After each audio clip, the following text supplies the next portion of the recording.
ಎಲ್ಲಾ ಹಾನಿಯಿಂದ ಕೂದಲನ್ನು ರಕ್ಷಿಸುತ್ತೆ. ಬರೀ Amrit noni reach root premium hair oil. ಇಷ್ಟು ದಿನ ಪ್ರಜ್ವಲ್ಲು ಎಲ್ಲಪ್ಪ ಅಂತ ಕಾಯ್ತಾ ಇದ್ವಿ, ಹುಡುಕ್ತಾ ಇದ್ವಿ. ಆದ್ರೆ ಅವ್ರ ಜೊತೆಗೆ ಭವಾನಿ ರೇವಣ್ಣ ಎಲ್ಲೋದ್ರು ಅನ್ನೋ ಪ್ರಶ್ನೆನೂ ಇದೆ. SIT ನೋಟಿಸ್ ಮೇಲೆ ನೋಟಿಸ್ ಅನ್ನು ಕೊಡ್ತಾನೆ ಇದೆ. ಆದ್ರೆ ಭವಾನಿ ರೇವಣ್ಣ ಮಾತ್ರ ನಾಪತ್ತೆ ಆಗಿದ್ದಾರೆ. ಒಂದೇ ಒಂದು ನೋಟಿಸ್ಗೂ ರಿಪ್ಲೈ, ಒಂದೇ ಒಂದು ನೋಟಿಸ್. ಪ್ರಜ್ವಲ್ನಂತೆ ತಾಯಿಯೂ ವಿಚಾರಣೆಗೆ ಬರೋದಕ್ಕೆ ಹಿಂದೇಟು ಹಾಕ್ತಾ ಇದ್ದಾರ. ವಿಚಾರಣೆ ಬಗ್ಗೆ ಭವಾನಿ ಮೇಡಮ್ ಏನಿದು, ನಿಮ್ಮ ಮೊಂಡುತನ ಏನಿದು? ದೇವೇಗೌಡರ ಕುಟುಂಬಕ್ಕೆ ತಲೆನೋವಾದಂತ ಭವಾನಿ ರೇವಣ್ಣ ನಡೆ. ಒಂದ್ ಕಡೆ ಪ್ರಜ್ವಲ್ ರೇವಣ್ಣ, ಒಂದ್ ಕಡೆಯಿಂದ ರೇವಣ್ಣ, HD ರೇವಣ್ಣ ಅವ್ರಿಗೆ 2 ನೋಟಿಸ್ ಕೊಟ್ರು, ಬನ್ನಿ ವಿಚಾರಣೆಗೆ ಹಾಜರಾಗಿ ಅಂತ. ಒಳ್ಳೆ ಮಾತಿನಲ್ಲಿ ಬರಲಿಲ್ಲ, ಅದಕ್ಕೆ ಅರೆಸ್ಟ್ ಮಾಡುದು. ಅದಾದ ನಂತರ ಪ್ರಜ್ವಲ್ ರೇವಣ್ಣಗೆ ಇರೋ ಬರೋ ಕಲ್ಲರ್ನ ಎಲ್ಲ ನೋಟಿಸ್ ಕೊಟ್ಟಾಯ್ತು. ಆಹಾ, ಪ್ರಜ್ವಲ್ ರೇವಣ್ಣ ಇಲ್ಲಿವರೆಗೆ ಬರಲಿಲ್ಲ. ನಾವು ಪ್ರತಿ ದಿನ ಕೇಳ್ತಾ ಇದ್ವಿ, ಪ್ರಜ್ವಲ್ಲು ಎಲ್ಲಪ್ಪ ನೀನು ಯಾಕೆ ಬಂದಿಲ್ಲಪ್ಪ ಅಂತ ಕೇಳ್ತಾ ಇದ್ವಿ. ಈಗ ತಾಯಿಯ ಸರದಿ ಭವಾನಿ ರೇವಣ್ಣ ಕೂಡ ನಾಪತ್ತೆ, ಕಾಣಿಸ್ತಾ ಇಲ್ಲ. ಒಂದೇ ಒಂದು ನೋಟಿಸ್ಗೂ ಕೂಡ ರಿಪ್ಲೈ ಇಲ್ಲ. ಗಂಡ ರೇವಣ್ಣ ರಿಲೀಸ್ ಆದ್ರೂ ಪತ್ತೆ ಇಲ್ಲ. ಎಲ್ಲಿ ಹೋದ್ರು ಹಾಗಾದ್ರೆ ಭವಾನಿ ರೇವಣ್ಣನ ಮೇಲೆ ಪ್ರೀತಿ ಇಲ್ವಾ?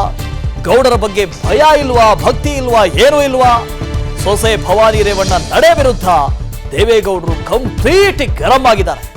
ರೇವಣ್ಣನ ಒಳ್ಳೆತನವೇ ಮುಳುವಾಯ್ತು ಅಂತ ಅಸಮಾಧಾನ ತೋಡ್ಕೊಂಡಿದ್ದಾರಂತೆ ದೇವೇಗೌಡರು.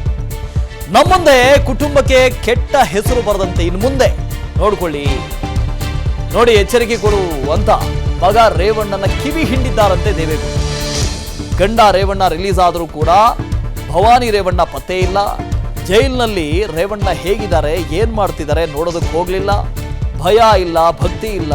ಅದರಲ್ಲೂ ದೇವೇಗೌಡರ ಮೇಲೂ ಅಭಿಮಾನ ಇಲ್ವಾ, ಗೌರವ ಇಲ್ವಾ? ದೇವೇಗೌಡರು ಕುಮಾರಸ್ವಾಮಿ ಈಗಾಗಲೇ ಹೇಳಿದ್ದಾರೆ, ನಾವು ತನಿಖೆಗೆ ಸಹಕಾರ ಕೊಡ್ತೀವಿ ಅಂತ. ಆದರೆ ಭವಾನಿ ರೇವಣ್ಣ ಮಾತ್ರ ಸಹಕಾರ ಬಿಡಿ, ಒಂದು ನೋಟಿಸ್ಗೂ ರಿಪ್ಲೈ ಇಲ್ಲ. ಬಂದು ವಿಚಾರಣೆಗೆ ಹಾಜರಾಗಿಂತ 2 ನೋಟಿಸ್ ಕೊಟ್ಟಾಯ್ತು, ಯಾವುದಕ್ಕೆ ಹೋಗೂ ಇಲ್ಲ ಅವರು. ಮಾರುತಿ ಇದ್ರ ಬಗ್ಗೆ ಹೆಚ್ಚಿನ ಡೀಟೇಲ್ಸ್ ಕೊಟ್ಟು ಹೋಗ್ತಾರೆ. Maruti, good morning. ಏನು ಆಗ್ತಾ ಇದೆ ಅಂತ ಗೊತ್ತಾಗ್ತಾ ಇಲ್ಲ ಮಾರುತಿ. ಒಂದು ಕಡೆಯಿಂದ ರೇವಣ್ಣ ಅವರು ನೋಟಿಸ್ಗೆ ಹೋಗಿಲ್ಲ, ಮರ್ಯಾದೆನೇ ಕೊಡಲಿಲ್ಲ. ಇನ್ನೊಂದು ಕಡೆಯಿಂದ ಪ್ರಜ್ವಲ್ ರೇವಣ್ಣ ಅಂತೂ ಬಿಡಿ, ಇರೋ ಬರೋ ಕಲ್ಲರ್ನ ಎಲ್ಲ ನೋಟಿಸ್ ಕೊಟ್ಟಾಯಿತು, ಆ ಮನುಷ್ಯನು ಕಾಣಿಸ್ತಾ ಇಲ್ಲ. ಈ ಕಡೆ ನೋಡಿದ್ರೆ ಭವಾನಿನೂ ಇಲ್ಲ. ಎಲ್ಲಿ ಹೋದ್ರು, ಏನು ಕತೆ? Very good morning. ಮೊದಲನೇದಾಗಿ ದೇವೇಗೌಡರ ಕುಟುಂಬಕ್ಕೆ ಯಾವತ್ತೇ ಇಲ್ಲದೆ ಇರುವಂತಹ ಒಂದು ರೀತಿ ಸಂಕಷ್ಟ ಎದುರಾಗಿದೆ. ಅದರಲ್ಲೂ ಪ್ರಜ್ವಲ್ ರೇವಣ್ಣ ಅವರು ಇದ್ದಾರೆ ಎನ್ನಲಾದಂತಹ ಒಂದು ವಿಡಿಯೋ ವೈರಲ್ ಆದ ತಕ್ಷಣ ರಾಜ್ಯ ಸರ್ಕಾರ ಅದನ್ನ SITಗೆ ವಹಿಸಿತ್ತು. SITಗೆ ನನ್ನ ಜೀವನದಲ್ಲಿ ನಾನು ಮಾತ್ರವಲ್ಲ, ನನ್ನ ಕೂದಲು ಕೂಡ ಆಗಿರ್ಬೇಕು ಸ್ಟ್ರಾಂಗ್ ಅಂಡ್ ಸ್ಟೈಲಿಶ್. ಬರೀ Amrit noni reach root premium hair oil ನೊಂದಿಗೆ.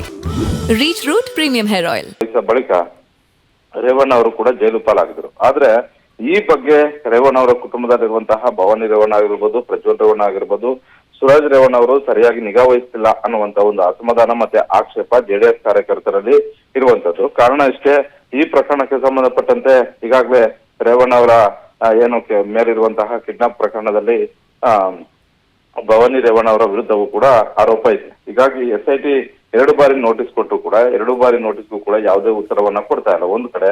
ಮತ್ತೊಂದು ಕಡೆ ಪ್ರಜ್ವಲ್ ರೇವಣ್ಣ ಅವರು ತಂದೆಗೆ ಈ ರೀತಿಯಾದಂತಹ ಒಂದು ಸಂಕಷ್ಟ ಸಮಯದಲ್ಲೂ ಕೂಡ ವಿದೇಶದಿಂದ ವಾಪಸ್ ಬರುವಂತಹ ಒಂದು ಕೆಲಸವನ್ನ ಮಾಡ್ತಿಲ್ಲ. ಅವರು ಮಾಡ್ತಾ ಇರುವಂತಹ ಒಂದು ಲೆಕ್ಕಾಚಾರ, ವಿದೇಶದಿಂದ ವಾಪಸ್ ಬಂದಿದ್ದಾದ್ರೆ SIT ಪೊಲೀಸರು ವಶಕ್ಕೆ ತೆಗೆದುಕೊಳ್ಬಹುದು. ಹೀಗಾಗಿ ಮತ್ತೆ ಪ್ರಜ್ವಲ್ ರೇವಣ್ಣ ಅವರು ಕೂಡ ಜೈಲು ಪಾಲಾಗ್ತಾರೆ.